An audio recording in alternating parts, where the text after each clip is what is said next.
Entre mentes, conectando ideias, conectando a sexta arte, a literatura.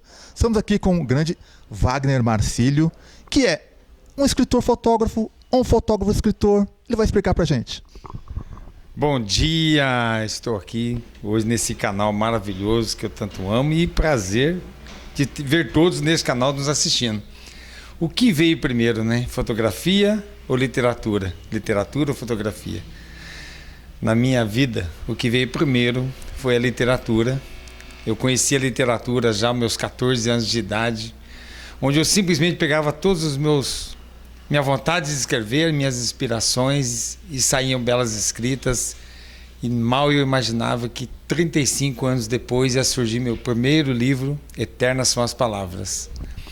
E claro, mais lá na frente que eu fui me reencontrar, conhecer a fotografia, onde eu fazia fotos, muitas fotos. E um dia ficou marcado na minha vida, quando meu filho falou assim: pai, separa umas fotos da mãe para a gente fazer uma homenagem para ela. E nesse dia eu vi que eu já era fotógrafo, já fazia muitos anos, que 99% das fotos que estavam naquela caixa, eu não estava nela. Então o fotógrafo era eu. Você disse que ficou 35 anos guardado os seus escritos, né? Explica isso pra gente. Por que tanto tempo? Você escrevia pra você? Seria isso, mais ou menos? Exatamente. Eu escrevia pra mim, como se fosse um desabafo, como se fosse uma agenda diária. Então tudo pra mim era motivo de escrever. Tudo, tudo. Uma flor, um sentimento, uma pessoa, uma paisagem. Tudo pra mim era motivo para pegar um pedaço de papel e escrever. Então até hoje eu tenho guardado comigo esse material. Meu pai tinha um bar e eu tenho até os rascunhos de papel de bar, aquele papel que se embrulhava pão. Então eu tinha pedacinhos daqueles papéis, vinha as palavras, eu tinha que escrever alguma coisa, tinha que soltar, tinha que colocar no papel. Mas eu jamais imaginei que um dia eu iria ter hoje, né? 9 já publicações, mas eu nunca imaginei que eu ia chegar a esse nível, a esse ponto. O que fez o Wagner mudar de ideia e passar? Não, agora eu tenho que publicar. Eu tinha feito uma cirurgia, ver como que são as coisas, né? Eu tinha feito uma cirurgia e o meu médico me orientou: Wagner, repouso total.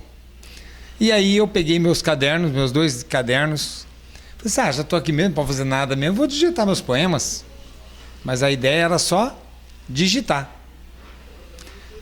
Quando meu filho, um dia eu pedi ajuda dele para ajudar eu a digitar, que eram muitas poesias, ele desceu a escada e falou assim: pai, todos aqueles poemas são seus? São meus. Pô, tem uns poemas legais lá, hein? Aí que, legal? Por que não publicar? E aí eu subi e realmente olhei os poemas. Porque até então eu estava só digitando. É a mesma coisa da pessoa que lê um poema e uma pessoa que declama um poema, né? Bem diferente. Bem diferente. E ali eu parei e comecei a declamar minhas poesias. Falei, meu, legal isso aqui. Por que não publicar? Aí eu fui aprender. Aí eu fui estudar muito sobre como publicar, como editar, como criar uma capa. Muito interessante essa parte. Fala um pouquinho pra gente. Hoje eu posso dizer que eu sou um editor independente, porque muitas pessoas elas escrevem, mas não têm a facilidade de edição. E eu fui tão a fundo com isso que eu quis aprender a fazer as minhas capas, todas as capas do meu livro. Mais recente lançamento, esse sim eu quis fechar com chave de ouro, fazer valer muito, que era um sonho também desse trabalho que eu vou falar mais na frente. O ser editor independente é ter a habilidade de edição, de fazer uma capa, de fazer uma diagramação, de conhecer um pouco de desenho ou ilustração. E o editor independente, ele faz exatamente isso. Então, só que, Wagner, você presta serviços? Não, mas algumas pessoas já vieram atrás de mim para fazer algumas capas. Então, Sinal que está sendo bem feito. Sinal que está sendo bem feito.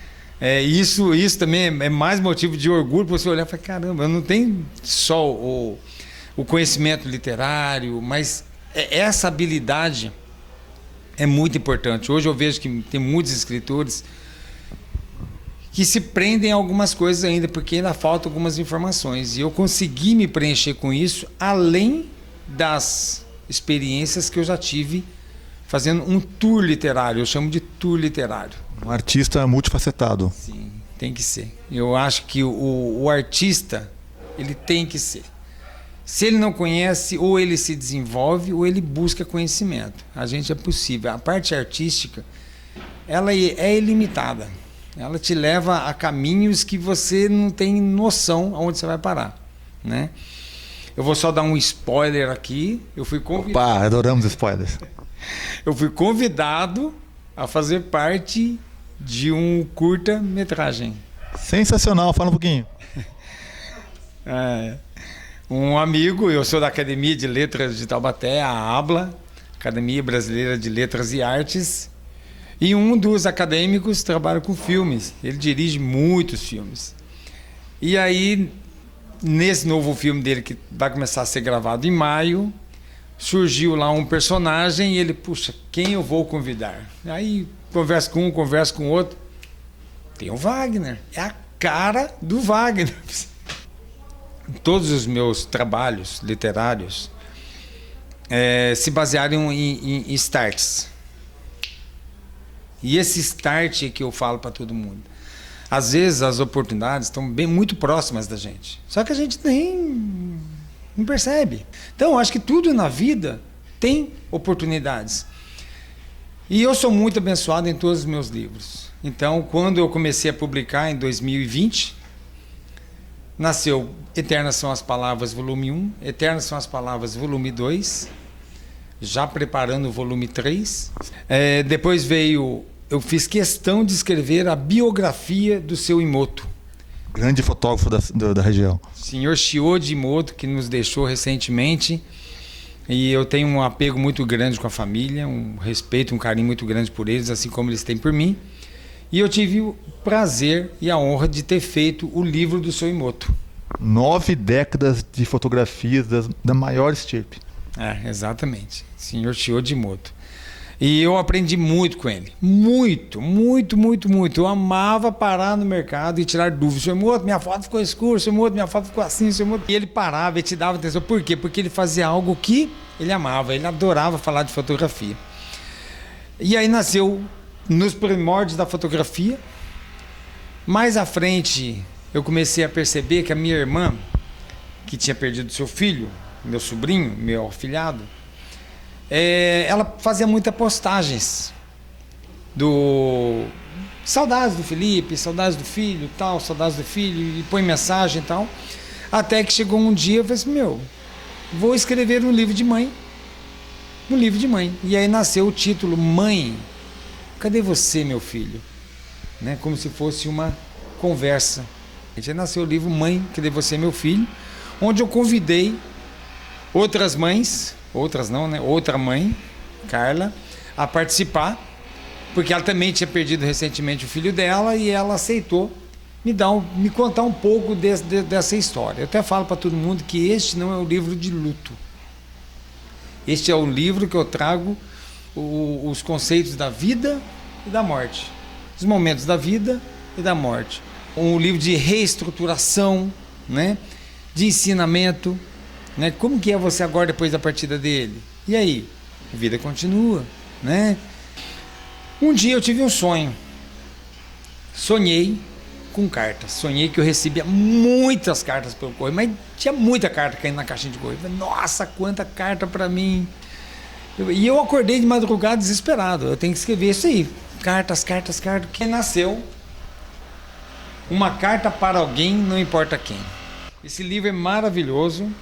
Eu até coloquei aqui na contracapa escrito assim, certa noite, sonhei que estava recebendo cartas escritas à mão, na caixa de correio, mas só me chegavam folders de produtos locais, pois até mesmo as cobranças são contas digitais. Se foi só sonho, não sei, mas tive que começar e aqui eu comecei. Uma carta para alguém, não importa quem. E aqui nesse primeiro livro, eu fiz homenagem a pessoas importantes à sociedade. Quem são essas pessoas? Todos nós somos importantes à sociedade. Mas aqui eu convidei uma cabeleireira, uma fotógrafa, uma balconista, 2 professores, 2 enfermeiras, uma babá, uma cuidadora de idoso, uma gari que varre nossas vias e uma senhora, Dona Nazaré, que é a minha xodozinha, Dona Nazaré, que faz coleta de lixo reciclado. Então todas essas pessoas receberam uma carta escrita à mão. À mão. À mão, à mão. Olha o detalhe. Genial essa E ideia. agora está nascendo o volume 2. Esse livro está maravilhoso, onde de novo eu convidei vários escritores a participar de várias regiões do Brasil, mas agora direcionado a pessoas idosas. Pessoas idosas é que vão receber uma carta de um escritor. E aí nasceu essa capa maravilhosa, que se a gente pegar aqui e abrir, ele forma um envelope. Forma um envelope. Né? E depois desse veio o livro da Tartaruga Ana. Às vezes